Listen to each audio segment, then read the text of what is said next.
Show me your friends and I'll show you your future. This quote by Andy Stanley has transformed the way I view my relationships. It's given me the perspective that friends are unbelievable assets.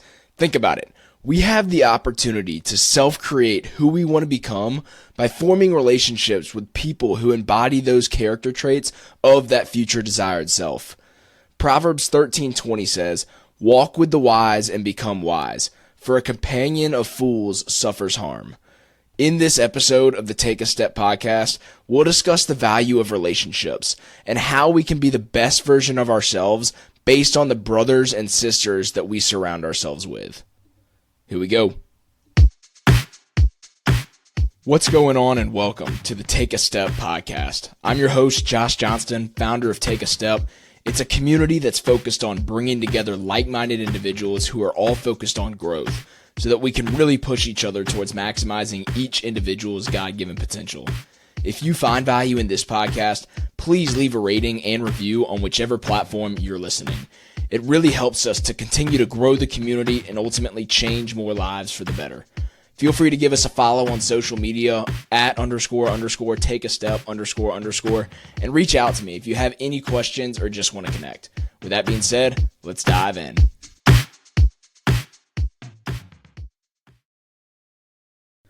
You guys have probably heard me talk about this concept before, and most of you have probably heard it from other sources as well. But I think it's really important to dive into because I think it can have a lasting impact on the trajectory of your life. Especially when it relates to your relationships. It's this: you are the average of the 5 people that you spend the most time with. Let's do a little self-reflection. Who do you hang around with the most? Not specifically, it doesn't have to be 5 specific people, but just what do the people in your life look like and act like and talk like, and what character traits do the people that you hang around with the most embody? Is that indicative of the kind of person that you want to become? Think about your future desired self. Who do you want to be later on in life? Do the people that you choose to put yourself around embody those same character traits? Let's choose to find those individuals. And I have I guess if you can call it a mental exercise, if you want to call it that. But think about it this way. Imagine you have the opportunity to host your own private dinner. And at the table are 3 to 5 open seats that you can fill with whomever you want. Could be living, could be dead, just people that you would choose throughout history to sit at the table with you at a private dinner so you could network with, learn from, pick up insights from, just be around because they are the kind of people that you want to be. Who would you fill those seats with? And I think those people that we would choose need to be the same type of people that we surround ourselves with on a day-to-day, who we choose to hang around. Now, they don't have to have the same social status and notoriety, obviously, but I think they should at least aspire to be individuals like those people and embody those same character traits. And I have my list, and I'll share that because I think for me, it shows the kind of person that I want to become. Now first, and this might be the Sunday school cop-out answer for everything, but it's Jesus. Not only is he my Lord and my Savior and where I find my identity, but I believe he's the epitome of a man. Someone who saw his mission through. Someone who stood up for what he believed in despite the challenges that he would face. Someone who laid down his life for his brothers and sisters and those that he loved. Obviously, I would want to be around that man. Number 2, Dr. Martin Luther King. And I say that for this reason. One of my biggest weaknesses, if I'm honest with myself, is I'm a people pleaser. I want to make people happy and to bring the joy out of people, which is a good thing. It's a great trait, but I think I often let that overshadow the need to necessarily maybe do the right thing. Or do what might be for the betterment of somebody. Me wanting to please them might get in the way of being real and honest and genuine with somebody because I want them to be happy and like me. And Martin Luther King is someone who knew what he needed to accomplish, and no matter what someone thought about him, he was going to see that mission through. It could take hurting some feelings, it could take losing some friends, but at the end of the day, he knew what he needed to do, and he saw that through. Number 3 is Dwayne "The Rock" Johnson. And I say that for this reason. He's known for it, but he is the hardest worker in any room he steps into. And not only is it just hard work, but it's intentional and strategic work. Everything he touches turns to gold, it seems like, from my perspective. But that just doesn't happen by chance. It happens from long hours and strategic thinking and networking and just having the wherewithal to set extremely high goals and work his butt off to achieve those goals. So I aspire to be someone like that, and for that reason, I would choose to have him at the table. Number 4 would be Joe Rogan. I love the podcasting space, and he is someone who has been a pioneer for podcasting and being able to take your thoughts and your ideas and bringing people together to discuss different perspectives on different insights and create a business and a livelihood out of that space. And like I said, he's been a pioneer for that space, and I would love to learn from him and just understand how he has grown what he's grown through the Joe Rogan experience. And he obviously has other business entities that he's grown to large scales. But with specifically involving the podcasting space, he's been a pioneer, and I would love to sit at the table with him. And then lastly, I would say Dave Ramsey. For the reason that he has built a business with such a large footprint while aligning with biblical principles, and especially the industry that he's in, being the financial services industry, it's hard to combine the concept of money and faith, and he's done an unbelievable job at that. And he is just he exemplifies what it means to be a businessman and stand firm on your biblical truth and stand up for what he believes in.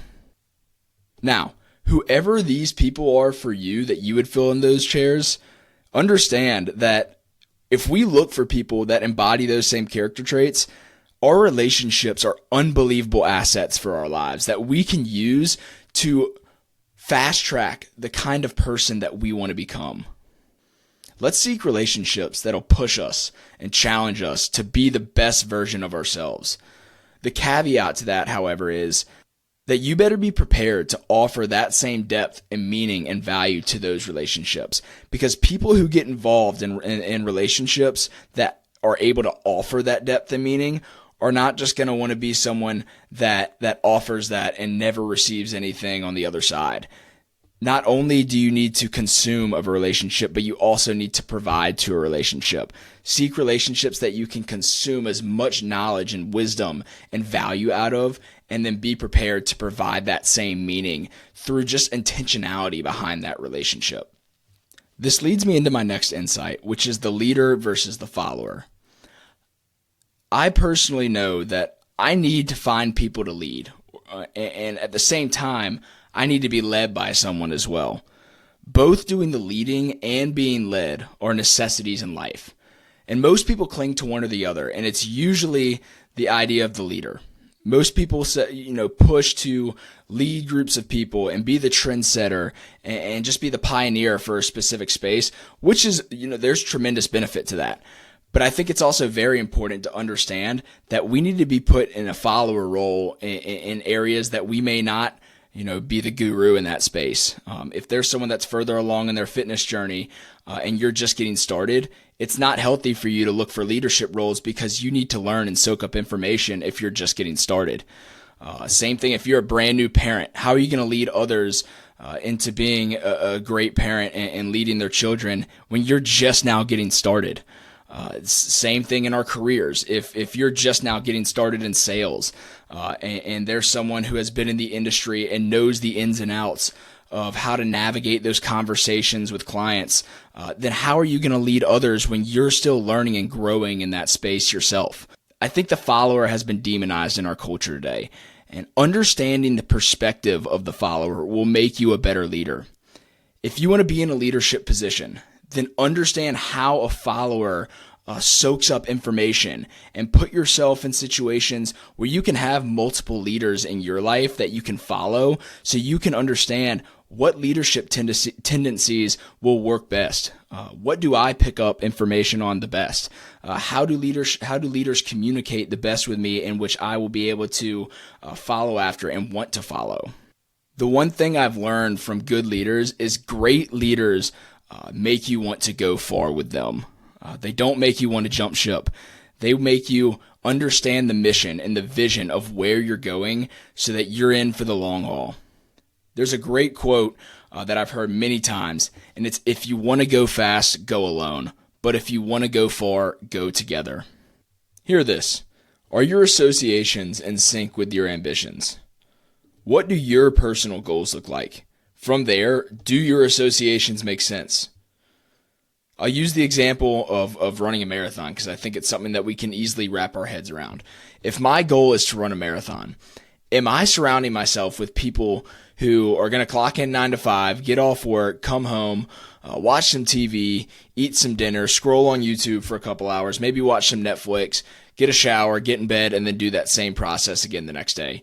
Or am I going to surround myself with people who are going to wake up at 5 a.m. the following morning, whether if it's go for a run, hit a workout, spend some time that they have dedicated to get their day started on the right foot, whatever that looks like for them. But it's action oriented. Am I going to surround myself with people who are going to take the time and schedule the time in their days where they can fit it in to accomplish goals? Of course I am. If my goal and if I want to fast track my success and my attainment to reach my goals, then obviously I'm going to want to surround myself with people who are action and goal oriented as well. And not just say they are, but live it out through their daily walk. Another concept that I want to cover is something that I've honestly coined over the past few months, really, and I call it the impact snowball. And it's the idea of this: don't discount the magnitude of impact that you can have by investing in others. We can completely change a family tree by having an impact on just one life. Again, I'm going to use the example of health.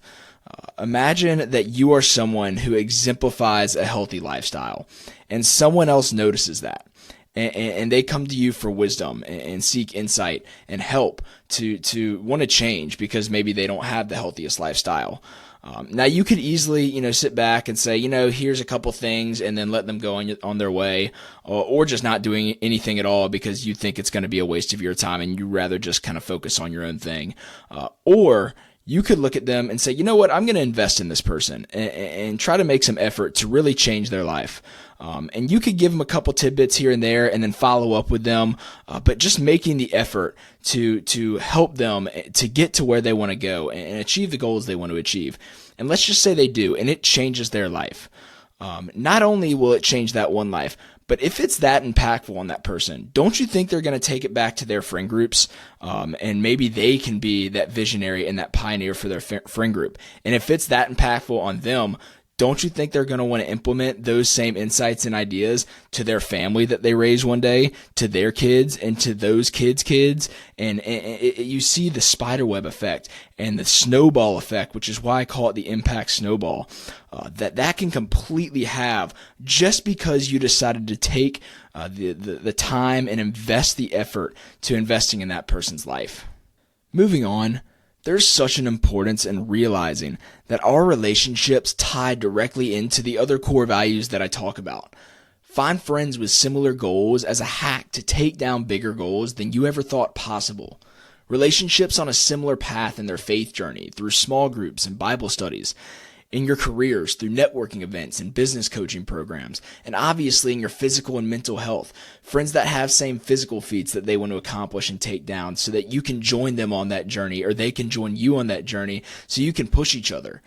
And with your mental health, to find people who either are struggling with or have overcome similar things that you have struggled with and overcome so that you can piggyback off one another and share insights and wisdom for things that work for you. Being able to plug relationships into these core values that we have is such an asset that we need to utilize. I'll end the podcast off with this. God has designed us to be in relationship with one another.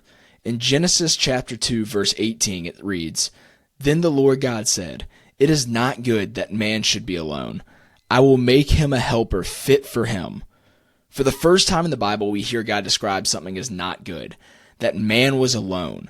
God did not design human beings to live alone in solitude. He designed us to live in relation with one another so that we can make each other better. Thank you for tuning in to another episode of the Take a Step podcast. Be sure to catch us back next time where we're going to cover the concept of career. Feel free to give me a follow on socials @__take a step__. Reach out to me. I'd love to connect with you. And be sure to give us a rating and review on whichever platform you're listening. It helps us to continue to grow and build this community where we're impacting lives and helping people discover their God-given potential. I love you guys, and I'll talk to you in the next episode.